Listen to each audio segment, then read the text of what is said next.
Operation சிந்து மூலம் ஈரானில் இருந்து இந்தியர்களை அழைத்து வர 2ஆம் கட்டமாக விமானம் புறப்பட உள்ளது. இது தொடர்பான கூடுதல் தகவலை செய்தியாளர் ரமேஷ்குமார் வழங்கி கேட்கலாம். ரமேஷ்குமார் வணக்கம். அங்கு எவ்வளவு பேர் இருக்கிறார்கள், எப்பொழுது விமானம் புறப்பட இருக்கிறது, விவரங்களை பதிவு பண்ணுங்க. ஈரானில் இருக்கும் இந்தியர்களை மீட்பதற்காக மற்றும் ஒரு விமானம் இரண்டாவதாக செல்ல உள்ளது. இந்த முறை விமானம் செல்ல இருப்பது துர்க்மெனிஸ்தான் நாட்டுக்கு செல்ல இருக்கிறது. தற்போது ஈரான் மற்றும் இஸ்ரேல் இடையேயான போர் தாக்குதல் காரணமாக ஈரானில் வசிக்கக்கூடிய இந்தியர்களின் பாதுகாப்பு கேள்விக்குறியாகி இருக்கிறது. இதனைத் தொடர்ந்து அவர்களை மீட்பதற்காக இந்திய அரசு ஆபரேஷன் சிந்து என்கிற அந்த நடவடிக்கையை மேற்கொண்டிருக்கிறது. ஆபரேஷன் சிந்துவின் கீழ் முதற்கட்டமாக தெஹ்ரானில் வசித்து வந்த இந்திய மாணவர்கள் 110 பேர் விமானம் மூலமாக அவர்கள் இந்தியா அழைத்து வரப்பட்டுள்ளனர். முதலில் அவர்கள் பேருந்து மூலமாக அர்மேனியா எல்லைக்கு கொண்டு வரப்பட்டு பின்னர் அர்மேனியாவில் இருந்து விமானம் மூலமாக இந்திய மாணவர்கள் இந்தியா அழைத்து வரப்பட்டுள்ளனர்.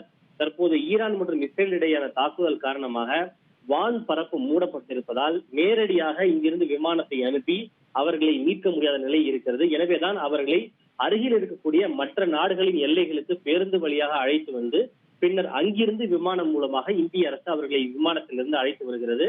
ஏற்கனவே அர்மேனியாவிலிருந்து சிறப்பு விமானத்தின் மூலமாக இந்திய மாணவர்கள் அழைத்து வரப்பட்ட நிலையில் மீண்டும் ஒரு விமானம் துர்க்மெனிஸ்தானுக்கு செல்ல இருக்கிறது. துர்க்மெனிஸ்தானும் அர்மேனியாவை போல ஈரானோடு எல்லையை பகிர்ந்து கொள்ளக்கூடிய மற்றொரு நாடாக இருக்கிறது.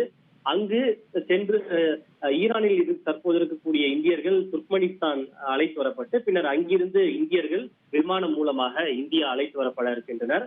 குறிப்பாக இந்தியர்களுடைய வெளியேற்ற கோரிக்கைக்காக 24 மணி நேரமும் செயல்படக்கூடிய கட்டுப்பாட்டு அறைகளை மத்திய அரசு அமைத்திருக்கிறது. இந்தியர்கள் எந்த அளவுக்கு அதை தொடர்பு கொண்டு தங்களுக்கு உதவி வேண்டும் என்று கோருகிறார்களோ அதன் அடிப்படையில் விமானத்தை அனுப்பி தொடர்ச்சியாக இந்திய அரசு அவர்களை மீட்கக்கூடிய பணியில ஈடுபட்டிருக்கிறது.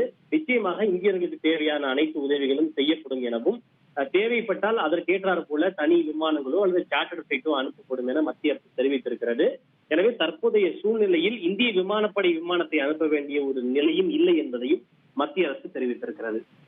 கூடுதல் விவரங்களுக்கு நன்றி ரமேஷ்குமார். ட்ரெண்டை ஃப்ரெண்ட் ஆக்கிக்கோங்க.